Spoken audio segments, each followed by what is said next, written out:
Hello, everybody. Man flu here at DP Towers. Tissues, hand sanitizer. So being a bit pathetic, sorry about that. But probably a good reminder that just get the hand sanitizer out wherever you are. There's lots of germs around, so please look after yourselves. And well done, actually, for being such a healthy gang. It's remarkable how our sickness figures are really, really low. So thank you for being careful in all of that. Anyway, I'm loving the examples of people have of demonstrating our values. It's probably worth reiterating. We did loads of work on them about 10 months ago or something like that. So, you know, those 5 values that we have, we're welcoming, we're alongside, we're trusted, we're practical, we're empowering. And actually, there's a great example that Rachel was telling me today about the Smile closed Facebook group. So they have loads and loads of mums, about 300 or so parents who are on this closed Facebook group.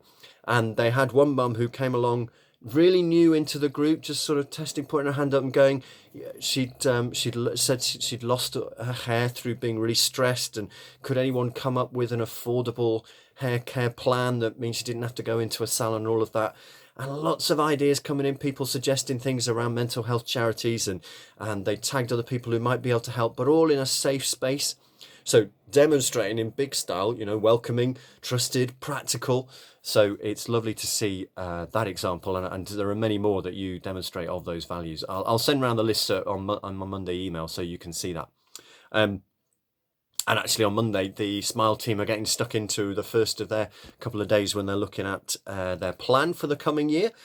So do think of them. I know several of you are doing that sort of planning, because we want to think about, okay, how does that affect the budget so that we can get all that lined up, and know how much we need to bring in funding and so on. That's something we need to do over the next few weeks.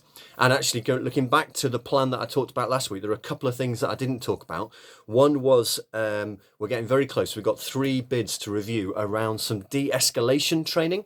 It's really helpful stuff that Claire Stonier is looking at, where that through verbal or body language stuff that we can actually just bring down the tension where maybe there's some issues with clients or around some of the work that we do. So that's going to come forward. I hope as many of us as possible can do that. It's really, really helpful stuff. We didn't want to go down the route of self-defense and all that sort of stuff, but actually some of this, which actually helps just to calm things down, could be really helpful. And the second one of the things that I should have mentioned was, of course, skills and learning, which is the sort of the across Dorset team, have got some money for what they call Multiply, and this is, they want to put resources into any places where there's any connection to helping people improve their maths. I was talking to Rachel today. It might be through sewing. It might be through, obviously, the obvious one about budgeting. It might be some in the carpentry workshop. We're thinking about, actually that is got a maths related stuff, and they're going to help us with resources to do that. So if you've got some ideas that might fit with that, just anything that would help people with their maths, have a word with Rob, because he's got the main contact there, because we may be able to build a little link with skills and learning. One thing I did mention last week was the Random Acts of Kindness Day on the 17th of Feb. Now, this is all about trying to punch a hole in the gloom that's around people at the moment by sort of coming up with some really simple ideas that we can just put out on social media to say, these are some of the things that maybe our volunteers or our clients are doing.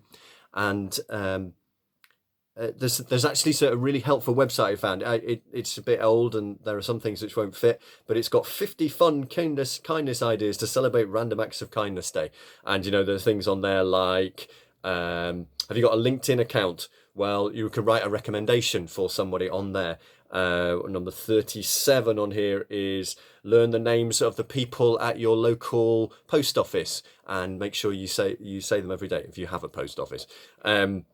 There's a nice one on here, which I'm thinking of doing, which is to send a thank you card or note to the officers of your local police or fire station. Well, there's a fire station not far from here, and I might think of doing that myself. But there may be some things which are not financial, which you or your team could work with clients or volunteers to do. It'd be really nice to share some of these and to bring a bit of light into February, in the middle of February. So please have a think. We'll be in touch next week about possible ideas that you might want to do with some of your team, and we'll get them through on social media.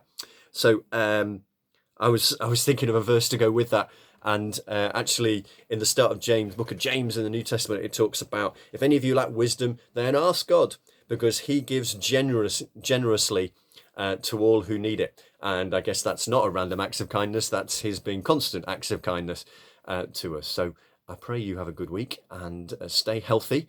And hopefully at some point when I'm not sneezing over things, I'll see you too. Take care. Bye-bye.